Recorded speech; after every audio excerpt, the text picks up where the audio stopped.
আসসালামু আলাইকুম everyone, my family ব্লগে আমার আজকের রেসিপি শিং মাছের ভুনা। প্লিজ ভিডিওটা না টেনে সম্পূর্ণ দেখুন, অবশ্যই নতুন কিছু শিখতে পারবেন। আমার চ্যানেলটা যদি সাবস্ক্রাইব করে না থাকেন তাহলে অবশ্যই সাবস্ক্রাইব করে দিন, আর যারা করেছেন তাদের অসংখ্য ধন্যবাদ। চলুন তাহলে দেখি শিং মাছের ভুনা। আমি কড়াই নিয়ে নিয়েছি, কড়াইয়ে পরিমাণ মতো তেল দিয়ে তার ভিতরে একটা পরিমাণ পেঁয়াজ দিয়ে দিব। পেঁয়াজটা আমি একটু ভেজে এর ভিতরে সব মশলা পরিমাণ মতো দিয়ে দিব। আমার পেঁয়াজটা প্রায় ভাজা হয়ে গেছে। এই পর্যায়ে আমি এর ভিতরে রসুন বাটা 2 চা চামচ, পেঁয়াজ বাটা 2 চা চামচ আর আদা বাটা 2 চা চামচ এর ভিতরে আমি দিয়ে দেব। মশলাটা একটু বেশি দিয়েছি কারণ ভুনা তরকারিতে মশলাটা একটু বেশি লাগে, এই জন্য আমি বেশি দিয়ে দিলাম। তো আমি এই মশলাটা একটু ভালো করে ভেজে তারপরে আমি শুকনো মশলাগুলো দেব। আমার এই মশলাটা প্রায় ভাজা হয়ে গেছে। এখন আমি এই পর্যায়ের ভিতরে 1 চা চামচ লবণ দিয়ে দিলাম, আর আপনারা আপনাদের পরিমাণ মতো লবণটা দিয়ে নেবেন। আমি 1 চা চামচ লবণ দিয়ে নিয়েছি। এখন আমার মশলাটা ভাজা হয়ে গেছে। এখন আমি এর ভিতরে ধনিয়ার গুঁড়া 2 চা চামচ আর হলুদের গুঁড়া 1 চা চামচ দিয়ে দেব। তো এই মশলাটা আমি নাড়াচাড়া দিয়ে ভালো করে একটু পানি দিয়ে দিব এর ভিতরে। তারপরে আমি শুকনো মরিচের গুঁড়া দেব।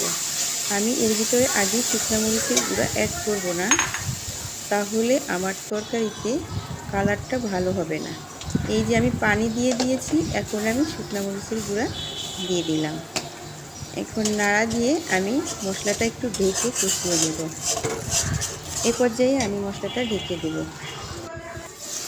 দেখুন আমার মশলাটা হয়ে গেছে, উপরে তেল ভাসছে, তার মানে আমার মশলাটা হয়ে গেছে। এখন এই পর্যায়ে আমি একটা আলু কেটে রেখেছিলাম, এই আলুটা আমি এর ভিতরে দিয়ে দেব। আলুটা এখন সুন্দর করে মশলার সাথে নাড়া দিয়ে একটু পানি দিয়ে আলুটা আমি সিদ্ধ করে নেব। পরিমাণ মতো পানি দিলাম। এখন আমি আলুটাকে সিদ্ধ করে নেব। আমি ঢাকনা দিয়ে এখন ঢেকে দিব। আমার মাছের পরিমাণ বেশি, এই জন্য আমি মশলাটা বেশি দিয়েছি। আপনাদের কম হলে আপনারা একটু কম দিয়েন মশলা। আমি এখন ঢেকে দিলাম। এই পর্যায়ে আলুটা কষানো হয়ে গেছে। এই পর্যায়ে আমি শিং মাছটা দিয়ে দিলাম। আমি মাছটা ভেজে দিয়েছি, আপনারা না ভেজেও দিতে পারেন, যে যেমন খান, তবে মাছটা ভেজে দিলেই ভুনাটা বেশি মজা লাগে। এই পর্যায়ে আমি তরকারিতে পরিমাণ মতো পানি দিয়ে দিব। বেশি পানি দিব না, যেহেতু আমি মাছটা ভুনা করব, অল্প পানি দিব। এখন আমি তরকারিটা ঢেকে দিলাম। এই পর্যায়ে আমি তরকারিতে 1 চা চামচ জিরার গুঁড়া দিয়ে দিব। আমি কিন্তু জিরা বাটা কি গুঁড়া কোনো কিছুই অ্যাড করি নাই। এখন আমি 1 চা চামচ জিরা গুঁড়া দিয়ে দিলাম ঠিক নামানোর আগ মুহূর্তে। এখন আমার তরকারি হয় নাই, আর একটু জাল হবে। তরকারিটা আবার 5 মিনিটের জন্য আবার একটু ঢেকে দেব। ঢেকে ঠিক 5 মিনিট পর আমার তরকারিটা দেখুন হয়ে আসছে। এই পর্যায়ে আমার তরকারিটা আমি নামিয়ে ফেলব, আর আমি নাড়া দিব না, আলতোভাবে নাড়া দিলাম। হয়ে গেল আমার শিং মাছের ভুনা। দেখুন কি ইয়ামি লাগছে। এভাবে একটু রান্না করে দেখুন, কত মজা লাগে, অনেক মজা লাগবে। আজ এ পর্যন্তই। সবাই ভালো থাকবেন, আর আমার চ্যানেলটা সাবস্ক্রাইব করে অবশ্যই আমার সঙ্গে থাকবেন।